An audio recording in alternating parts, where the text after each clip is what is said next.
The government of Pakistan that was expected by the West, especially the United States, to be more cooperative in the fight against terrorism since the U.S. President, Donald Trump, announced his new policy for Afghanistan and the wider region. The United States had asked Pakistan to do more in helping the international coalition fighting terrorist groups and networks.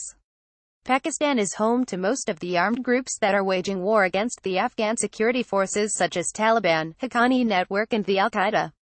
Recently, the U.S. top general in Afghanistan, John Nicholson, has said that his country had not seen any significant thing from Islamabad that shows it had changed its behavior in helping the international community.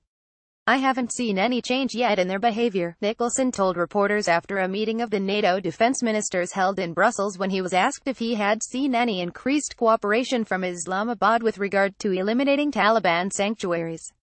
Nicholson added that the international coalition was engaging at the very highest levels with Pakistan to work together with them against the terrorists that were undermining the stability of the entire region. After the U.S. warning, Pakistan did something to pretend that it became an honest partner in fighting terrorism. Freeing the U.S. national Caitlin Coleman and her family, who were held by the Haqqani network, was the only thing that Islamabad made Washington happy. Though this was a good and humanitarian act to help free a family with children from terrorist captivity, but is not enough, and Pakistani authorities are expected to work more to show they are serious and honest in fighting terrorism. First, Pakistan should close all the sanctuaries and training centers that the terrorist groups are using inside Pakistani territory.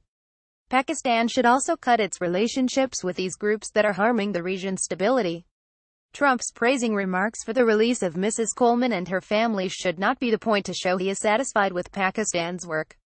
Tens of Afghans, including women like Coleman and children like hers, are losing their lives on a daily basis in Afghanistan's towns and villages due to attacks that are carried out by armed groups who come from Pakistan. Our security forces that are helped by the U.S. and other international coalition member countries are the victims of terrorist attacks. Terrorists will become stronger day after day and will threaten the region and the U.S. interests if Pakistan does not change its policy. So, the international community and especially the United States should more pressure Islamabad to join the line of the world campaign against terrorism.